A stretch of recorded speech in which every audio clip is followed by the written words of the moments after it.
चटनी बिना ससुराल। भोला राम जी हापुड़ शहर में तालों का व्यापार किया करते थे। कहने को तो उनका नाम भोला प्रसाद है, लेकिन स्वभाव से वो भोले बिल्कुल भी नहीं है। सुबह का समय है और भोला राम दुकान पर जाने की तैयारी में लगे हुए हैं। अरे भाग्यवान, मैं पूछता हूँ टिफिन तैयार हो गया कि नहीं? कितना समय लगाओगी? और अरे हाँ जी हो गया है आपका टिफ़िन तैयार। आप तो सुबह सुबह पूरा घर सर पर उठा लेते हैं। ये लीजिए, आपके दाल चावल सब्जी रोटी सब बनाकर तैयार कर दिया है मैंने। क्या कहा? दाल चावल सब्जी रोटी? मतलब तुमने आज भी चटनी नहीं बनाई? तुम जानती हो ना, चटनी के बगैर मुझे स्वाद नहीं आता। देखिए जी, आपकी इस रोज़ रोज़ के नखरों से ना परेशान हो गई हूँ मैं। उम्र बढ़ गई है, सर के बाल सफ़ेद हो गए, लेकिन ये ज़बान का चटोरापन नहीं गया आपका। अरे उम्र मेरी भी बढ़ रही है, अब ये रोज़ रोज़ 56 भोग बनाना अपने बस का नहीं है। जितना बना दिया है उतना चुपचाप ले जाइए। ये लो, पूरा दिन घर से बाहर गधा मजदूरी हम करें और ये घर में बैठे बैठे ही थक जाती है। अच्छा, तो हम पूरा दिन घर में खाली बैठे रहते हैं क्या?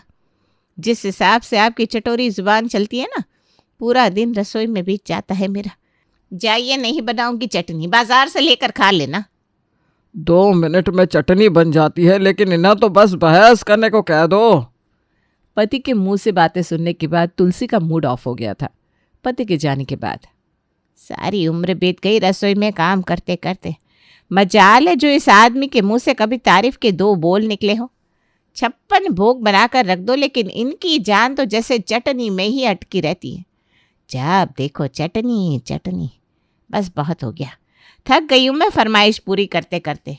अरे ढंग की कोई लड़की मिले तो सचिन की शादी करके मैं भी इस रसोई के झंझट से छुटकारा पाऊँ, वरना सारी जिंदगी मेरी चटनी पीसते पीसते ही बीत जाएगी। पति के तानों से परेशान होकर तुलसी अपने इकलौते बेटे सचिन के लिए कोई लड़की ढूंढने लगती है, ताकि उसे रसोई की जिम्मेदारियों से छुटकारा मिल सके। कहते हैं ढूंढने से तो भगवान भी मिल जाते हैं। तुलसी के लगातार प्रयास करते रहने के कारण जल्दी ही उसे अपने बेटे सचिन के लिए कृष्णा नाम की एक लड़की मिल जाती है। शादी के बाद कृष्णा खुशी खुशी अपनी गृहस्थी की शुरुआत करती है और अपनी पहली रसोई के लिए एक से एक बढ़िया व्यंजन बनाकर तैयार कर लेती है डाइनिंग टेबल पर। बहुत अच्छी खुशबू आ रही है, लग रहा है हमारी बहू रानी ने अच्छे अच्छे पकवान बनाए हैं। माँ जी, मैंने तो बस कोशिश की है, अच्छा बना है या नहीं ये तो आप लोग खाकर बताइए। सचिन, तुलसी और भोला राम डाइनिंग टेबल पर बैठ जाते हैं और बहू कृष्णा प्यार से सबको भोजन परोसने के बाद वहीं पर खड़ी होकर सबकी तारीफ करने का इंतज़ार करने लगती है। बाकी सब तो खुशी खुशी खाना खाना शुरू कर देते हैं, लेकिन ससुर भोला राम खाने को देखकर अजीब सा मुंह बना लेते हैं। क्या बात है बाबूजी, आपको खाना पसंद नहीं आया क्या? ऐसा लगता है कि खाने को देखकर जैसे आपकी खाना खाने की इच्छा ही खत्म हो गई हो। तुमने बिल्कुल ठीक समझा बेटा, वाकई तुम्हारे परोसे हुए खाने को देख कर ना मेरी तो खाने की इच्छा ही खत्म हो गई। और तुम्हारी भी क्या गलती बताऊं मैं, तुम तो अभी 4 दिन पहले आई हो। गलती तो तुम्हारी सास की है, सबकी पसंद नापसंद के बारे में बताने की जिम्मेदारी तो उसी की है।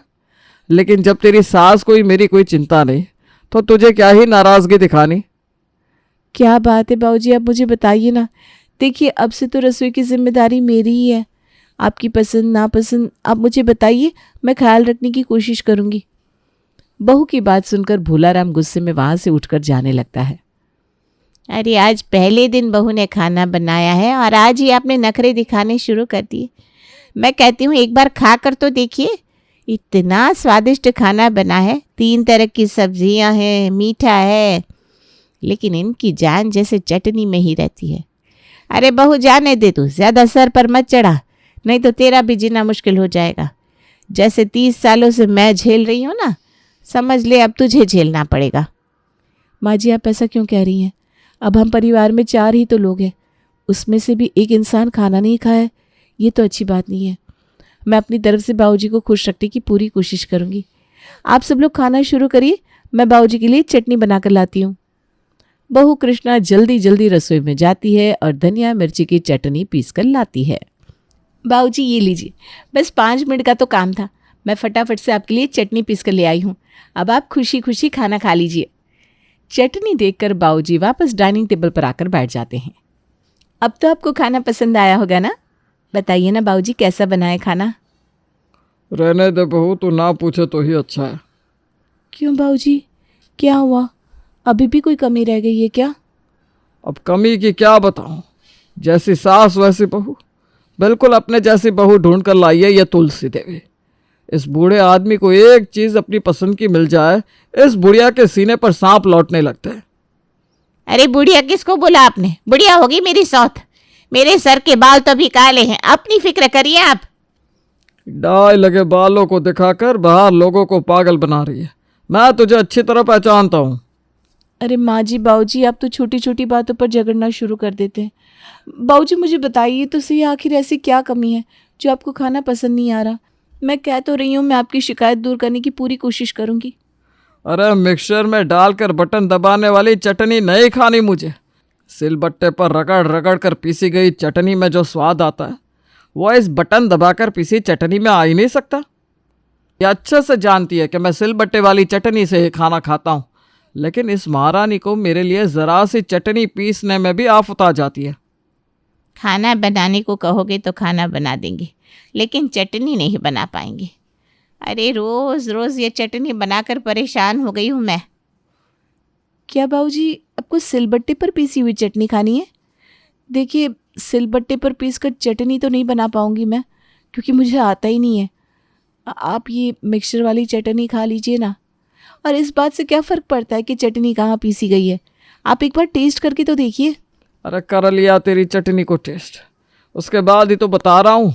मैं तो चटनी की शक्ल देखकर बता सकता हूँ कि वो सिल पर थोड़ा थोड़ा पानी डालकर रगड़ रगड़ कर पीसी गई है, या फिर मिक्सी में एक साथ डालकर बटन दबाकर। जैसे बटन दबाने से 2 मिनट में चटनी बन जाती है ना, वैसे स्वाद भी 2 पैसे का ही आता है। तुम्हारे इस मिक्सचर की चटनी में आजकल की जनरेशन बर्बाद हो गई है। बिल्कुल हाथ पैर हिलाकर कोई काम करना नहीं चाहता। अरे हाथ पैर से काम करोगे ना तो मजबूती रहती है शरीर में। या बटन दबा दबा कर खाना बना रही हो तभी तो शरीर ऐसा हो गया। आजकल लोगों को भी भरी जवानी में बीमारियां जकड़ रही है। ये आजकल के ज़माने के बच्चे हैं, इनकी तो बटन दबाने से सेहत खराब हो गई है। लेकिन आप तो पुराने ज़माने के हैं ना, आपकी बाजू में तो बहुत दम होगा। ऐसा करो, एक दिन खुद ही सिल पर पिस के देख लो चटनी। एक दिन चटनी बनाएंगे ना तो समझ में आ जाएगा कि सिल पर चटनी पीसने में कैसा महसूस होता है। अरे पापा मम्मी, मैं तो परेशान हो गया हूँ भाई। 28 साल का हो गया हूँ मैं आप लोगों का चटनी युद्ध सुनते सुनते। ना माँ आपके अंदर कोई सुधार आता है और ना बाबूजी आपके अंदर। अरे इतने सालों से माँ के साथ रह रहे हैं आप, कम से कम आप तो एडजस्ट करना सीख लीजिए। घर में बहू भी आ गई है, वो भी बैठकर तमाशा देख रही है। आप लोग पहले दिन उसको ये क्या महाभारत दिखा रहे हैं? ये सिनेमा दिखाने के लिए उसे ब्याह कर लाए थे क्या? खाना खाने से पहले कलेश करके पूरा मूड खराब करके रख लेते हैं। आप लोगों का फैसला हो जाए ना तो आप लोग खाना खा लेना, मैं अपने कमरे में जा रहा हूँ। तुझे तो पता ही है तेरे बाबूजी ना कलेश करने से बाज नहीं आते। रहने दीजिए माँ, सुन रहा हूँ मैं। अभी कोई कम नहीं है। जब जानती है कि चटनी के बिना बाबूजी खाना नहीं खाते तो चटनी बना नहीं सकती थी आप? ये देखो, सारी जिंदगी बना बना कर खिलाया हमने, गंदे कपड़े धो धो कर हमने पहनाए, और ये साहबजादे बाप का पक्ष ले रहे हैं। पहले ही दिन डाइनिंग टेबल पर जमकर तमाशा हो गया था, जिसके कारण नई बहू कृष्णा बेचारी हक्की बक्की सी खड़ी हुई अपने बनाए हुए खाने को देख रही थी। सबके जाने के बाद 2 घंटे से किचन में खड़े होकर खाना बना रही थी। इतनी मेहनत से सबके लिए खाना बनाया है कि पहले ही दिन सब लोग उंगली चाट चाट कर खाएंगे और मेरी तारीफ करेंगे। तारीफ करना तो दूर, यहाँ तो कलेश हो गया सो अलग। अब मैं क्या करूँ? मेरी तो भूख से हालत ख़राब हो रही है और यहाँ पर तो सब लोग मुंह फुलाकर अपने कमरे में चले गए। ऐसा करती हूँ, सबको थाली में परोस कर उनके कमरे में ही दे आती हूँ। अकेले में बैठकर जब भूख लगेगी तो चुपचाप खा लेंगे। फिर से सबको डाइनिंग टेबल पर लेकर आना तो वैसे भी एक बहुत बड़ा सरदर्दी का काम है। बहू कृष्णा सबका खाना थाली में निकालती है और एक एक थाली सबके कमरे में ले जाकर रख देती है। अगले दिन बहू कृष्णा सिलबट्टे पर किसी तरह चटनी बनाती है और डाइनिंग टेबल पर ले जाकर रख देती है। बाबूजी देखिए, आज तो आपकी चटनी भी बनाकर तैयार कर दी है मैंने। आज आपको शिकायत का कोई मौका नहीं मिलेगा। चलिए आइए, सब लोग खुशी खुशी खाना खाइए। बहू के इतना कहने पर बाबूजी आकर खाना खाने लगते हैं। खाने के बाद, बाबूजी आज तो आपने खुश होकर खाना खाया ना? आज तो आपको नाराज़ नहीं किया ना मैंने? चटनी बनाने के लिए कहा था, कलेश काटने के लिए नहीं। अब कल तुमने हरा धनिया की चटनी बनाई थी, आज फिर हरा धनिया पीस कर रख दिया। अरे भाई, चटनी में भी कई तरह की वैरायटी होती है, थोड़ा दिमाग का इस्तेमाल करो। बंदा एक ही तरह का खाना रोज रोज थोड़ी ना खाएगा। सुन लिया? अरे अभी तुम्हें पता ही क्या है इन बुढ़ाओं का? सिर्फ नाम भोला राम है, काम से कोई भोले वोले नहीं है ये। अब तूने खुश करने के लिए धनिया मिर्ची की चटनी बना दिया, तो इन्हें पुदीने की चटनी चाहिए। ऐसा मत सोच कि कल तू पुदीने की चटनी बना देगी तो ये बुढ़ऊ खुश हो जाएंगे। फिर ये अमरूद की चटनी मांगेंगे, उससे अगले दिन आम की चटनी मांगेंगे। तुलसी की बात बिल्कुल सच साबित हुई थी। घर में सबकी खाने के मामले में फरमाइश अलग अलग थी। जहाँ पति और सास को रोज़ तरह तरह के पकवान खाने को चाहिए होते थे, तो ससुर की सुई जाकर चटनी पर अटक जाती, और वो भी हर रोज़ अलग अलग स्टाइल की चटनी मांगते। वो एक अलग ही परेशानी थी। इसीलिए ससुर की फरमाइशों को पूरा करने के लिए बहू कृष्णा रोज़ इंटरनेट से सर्च करके नए नए स्टाइल की चटनियाँ बनाया करती। मेरे मायके से खाने के लिए निमंत्रण आया है। मेरी चाची ने सपरिवार सभी को भोजन के लिए बुलाया है। अरे बहू देख, तू और सचिन चले जाओ, हम दोनों यहाँ घर पर ही ठीक है। नहीं नहीं माँ जी, आप सब लोग चलिए ना, चाचा ने इतने प्यार से बुलाया है। अब हम सपरिवार नहीं जाएंगे तो उन्हें अच्छा नहीं लगेगा। बहू के बार बार कहने पर तुलसी, भोलाराम और सचिन कृष्णा के मायके जाने के लिए तैयार हो जाते हैं। चाची ने सबकी आव भगत की पूरी तैयारी की हुई थी। तरह तरह के व्यंजन, 2-3 तरह के नाश्ते, चाय, ठंडा गरम, हर तरह की व्यवस्था थी। बहू की चाची के यहाँ हो रही आव भगत से सास तुलसी तो बहुत खुश थी, लेकिन ससुर भोलाराम की त्योरियां चढ़ी हुई थी। भाई साहब, हम देख रहे हैं कि आप खाना नहीं खा रहे। अरे भाई, हमारे यहाँ का भोजन पसंद नहीं आया क्या आपको? बुरा मत मानिएगा, लेकिन आपको एक सलाह दे। 4 तरह का भोजन बनाने से ज़्यादा अच्छा होता है कि भोजन एक ही तरह का बनाए लेकिन पूरा बनाए। मैं समझी नहीं भाई साहब, आपको हमारे यहाँ भोजन पूरा नहीं लग रहा? अगर कुछ कमी रह गई है तो आप बताइए ना। देखिए बहन जी, भोजन तब तक पूरा नहीं होता जब तक भोजन के साथ सलाद, अचार, रायता और चटनी ना हो। बनाने को तो आप 56 तरह के पकवान बना लीजिए, लेकिन जब तक ये सब ना हो तब तक भोजन पूरा नहीं होता। भाई साहब, रायता, सलाद, अचार सब कुछ तो रखा ही है आपके सामने। बहन जी, लेकिन चटनी कहाँ है? दिखाइए। अरे भाई, हम तो चाहे सब्जी एक ही खाकर संतोष कर लेंगे, लेकिन चटनी के बिना अपना गुजारा नहीं है। इसीलिए हमें तो भोजन में मज़ा नहीं आया। भोलाराम की बात सुनकर चाची जी का चेहरा अचानक से मुरझा जाता है। घर आए मेहमान से ऐसी बातें सुनना किसी भी मेज़बान के लिए शर्मिंदगी की वजह तो होता ही है। आज तक तो बहू कृष्णा ससुर भोलाराम की सारी बातें चुपचाप बर्दाश्त कर रही थी, लेकिन उसे अब इतना समझ में आ गया था कि पानी सर से ऊपर बह रहा है। अब ये अच्छा नहीं किया बाबूजी ने। अपने घर में चाहे लाख नखरे करो, लेकिन दूसरे के दरवाजे जाकर तो कम से कम इंसान को थोड़ी समझ और संयम से काम लेना ही चाहिए। माँ जी, आज तक बाबूजी ने मेरे बने किसी भी खाने की कभी तारीफ नहीं की, हमेशा कमियां ही निकालते रहे। लेकिन मैं भी उन्हें अपना पिता समझकर उनकी बातों को कभी अपने मन से नहीं लगाती थी। उन्हें खुश करने की हर मुमकिन कोशिश की मैंने। मुझे सिल पर चटनी बनाना नहीं आता था, लेकिन उनकी खुशी के लिए मैंने वो भी सीख लिया। इंटरनेट पर तरह तरह की रेसिपी सर्च की ताकि बाबूजी को हर रोज़ नई तरह की चटनी बनाकर खिला सकूं। लेकिन किसी के घर में मेहमान बनकर जाते समय तो कम से कम थोड़ा सा सोच समझकर बोलना चाहिए। मैं समझ रही हूँ बहू, तू क्या कहना चाह रही है। तू अपनी चाची के यहाँ हुए वाक़ये की बात कर रही है ना? जी माँ जी, मैं इस बारे में ही बात कर रही हूँ। आप ही बताइए, जो बाबूजी ने किया वो ठीक था क्या? बेचारी चाची को कितना बुरा लगा होगा। अरे हमारी खातिरदारी में उन्होंने अपनी तरफ से तो कोई कमी नहीं छोड़ी थी। हर मुमकिन कोशिश की कि हम लोगों के आदर सत्कार में कोई कमी ना आने पाए। और मैं तो कहती हूँ, अगर किसी के घर जाने पर कोई उतना सत्कार ना भी कर पाए तो भी हमें किसी का अपमान करने का कोई अधिकार नहीं होता।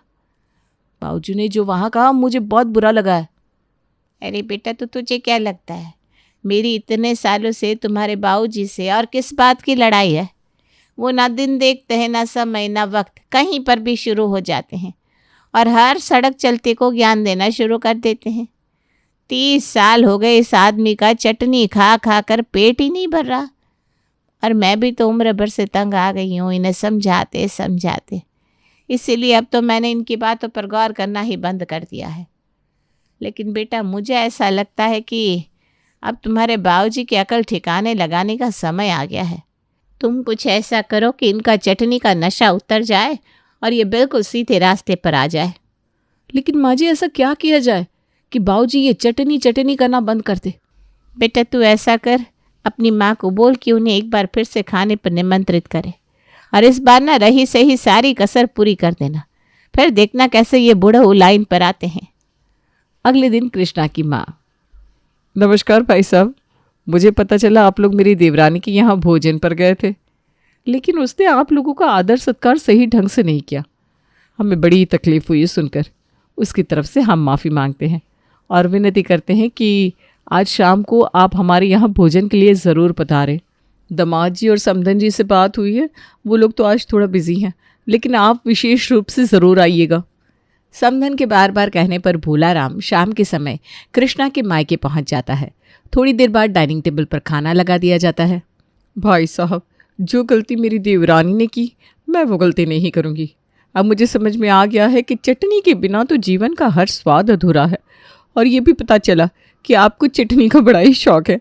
आप एक बार डाइनिंग टेबल पर रखे बर्तनों का ढक्कन उठाकर देखिए, आज आपका दिल खुश हो जाएगा। खाने को देखकर भोलाराम डाइनिंग टेबल पर बैठता है और एक एक करके सभी बर्तनों को खोलकर देखता है तो उसके तो होश ही उड़ जाते हैं। और बहन जी, ये सब क्या बनाया आपने? ये सब क्या है? अरे भाई साहब, चटनी प्रेमी है आप और अपनी पसंदीदा चीज़ को ही पहचान नहीं पा रहे। अरे भाई, ये सब चटनियाँ हैं, देखिए तो सही। आज हमने कितने तरह की चटनी बनाई है आपके लिए।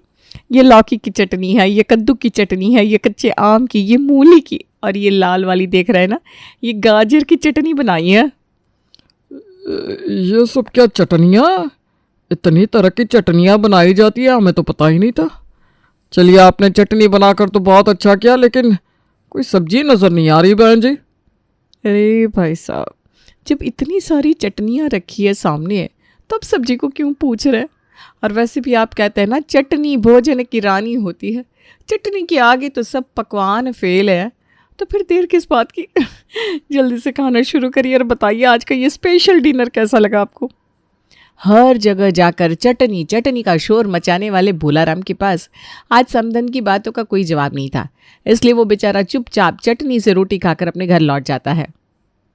अरे मैं पूछती हूँ, आज तो खुश होकर आए हो ना समधन जी के यहाँ से, या आज भी बेइज्जती हो गई आपकी?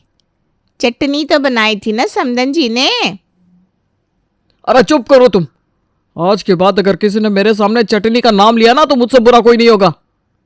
पति की बात सुनकर तुलसी और कृष्णा मुंह दबाकर हंसने लगते हैं। उन्हें समझ में आ गया था कि हो ना हो, भोलाराम का चटनी प्रेम आज खत्म हो ही गया है।